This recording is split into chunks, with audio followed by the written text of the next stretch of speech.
foi feito? Quando o Brasil decide, quando a galera vota, né, cria a lei, você acha que foi feito da forma ideal? A lei? Ou tem ali situações que, pô, já nasceu meio que com problemas? Muito relativo, porque existia no começo ali uma rivalidade entre dois projetos, né? Um que era um Clube Empresa, que ficou famoso como o projeto do Clube Empresa, e o outro que era o da Lei da SAF. Tanto que não sei se vocês lembram, da época era Rodrigo Maia, chamavam ele de Botafogo, e que ele estava tentando... De fato, existia uma relação ali de tentar tocar um projeto, porque o Botafogo já estava mais organizado para isso. Um projeto que tornasse mais atraente o modelo empresarial e que tornasse mais fácil a vida de quem comprasse um clube. Então, reorganizar dívidas, etc. Existiam concepções distintas nesses dois projetos, inclusive a ideia de ser uma sociedade anônima do futebol ou não, podia ser uma empresa convencional, o outro pensava que tinha que ser uma empresa específica para o futebol, que era a SAF, e eles, né, rivalizaram ali ao longo de alguns anos. O Pedro Paulo fez parte disso, desconfigurou a lei da SAF, depois a lei da SAF é apresentada no Senado e aí vence, enfim, simplesmente vence. E aí a gente tem esse modelo de SAF. Tem gente que avalia que é melhor você ter um modelo específico para clubes de futebol, né, comparando com outros países, assim, a Espanha fez isso, Portugal fez isso, o Chile fez isso, aí você vai ter Itália nunca fez isso, a Alemanha nunca fez isso, é muito relativo, assim. O fato é, as SAFs foram criadas com um monte de mamata tributária e com muitos benefícios para quem fosse comprar, ponto. Então isso tornou muito fácil comprar um clube brasileiro, sem nenhuma obrigação muito pesada nos primeiros anos, né? E com essa ideia de que você jogaria a dívida em uma caixa e a receita em outra. Então você colocou os credores numa situação assim, de barganha zero, e que ou aceitaria a negociação que os caras estavam propondo, a recuperação judicial, ou não ia ver o dinheiro nunca. Então, e de fato, talvez nem visse também com o modelo anterior. A SAF era um intermédio aí de negociação, no caso, né? A ideia é ser um mecanismo de investimento, né? Um veículo de investimento, alguns chamavam assim. Mas o complicado era isso, essa ideia de você jogar nas costas dos credores uma situação que ele não tem escolha. Ou ele vai, de fato, né, aderir àquele modelo de pagamento, que vai estender o pagamento por muitos anos e vai ter um deságio gigantesco, você vai receber muito menos do que você deveria. O RCE estava na lei, né? E aí perceberam que o RCE poderia ser perigoso, e aí pula depois, todos começam a ir para recuperações judiciais mais tradicionais. De todo modo, existiu uma situação, né, o desenho da lei ele teve essa malícia. Né? Para quem é torcedor de um clube, isso é ótimo, para quem comprou um clube, melhor ainda, para quem era credor de um clube, um desastre. Né? Então, assim, é relativo falar sobre essa questão. Né? Então, assim, a lei, assim, o que ela tinha de mais interessante foi destruído. Isso é impressionante. Ok. O maior aprendizado que tiveram no futebol europeu e no chileno era, se você não obriga os clubes a serem transparentes, colocarem nos seus sites, né, tudo, e quem são as pessoas que participam desse clube, eles vão se esconder aí dentro. E aí existia um ponto lá, vai ter o clube, a SAF vai ter que colocar no seu site oficial quem são os investidores, né, com uma participação relevante, acima de 5%, ou quem são os cotistas do fundo, caso seja um fundo, por exemplo, Tricorp, que está lá no Curitiba.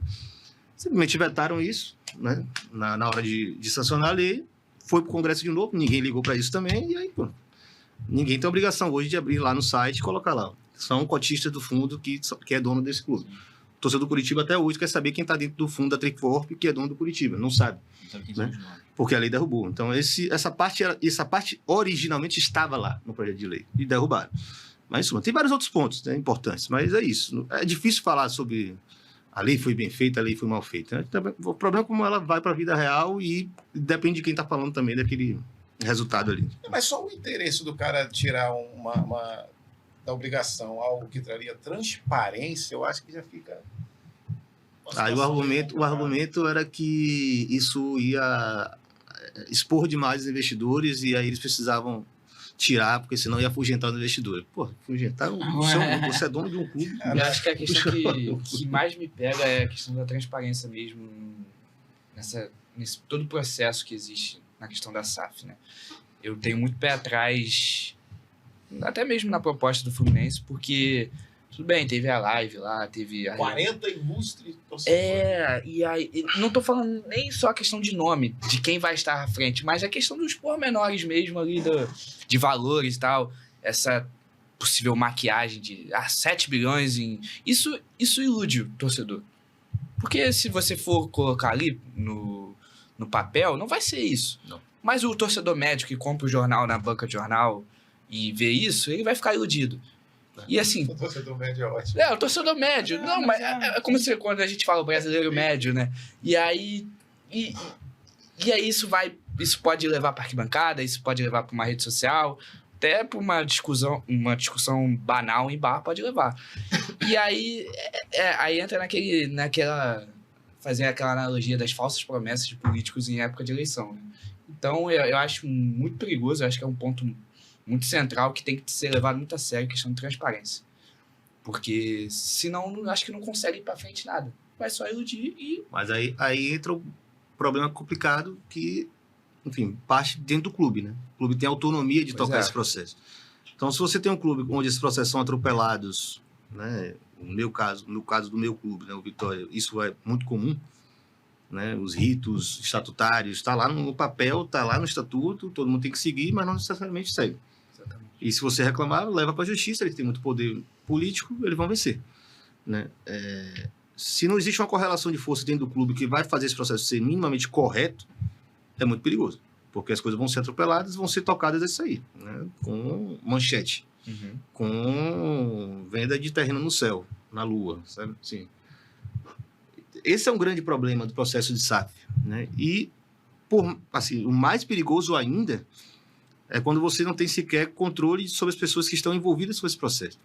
Porque, vamos falar a verdade, sim, a SAF pode ser um desastre total, mas as pessoas vão ganhar o dinheiro delas pelo trabalho que elas fizeram, né? Existe hoje uma consultoria importantíssima que processa o Vasco por uma taxa de sucesso da SAF do Vasco.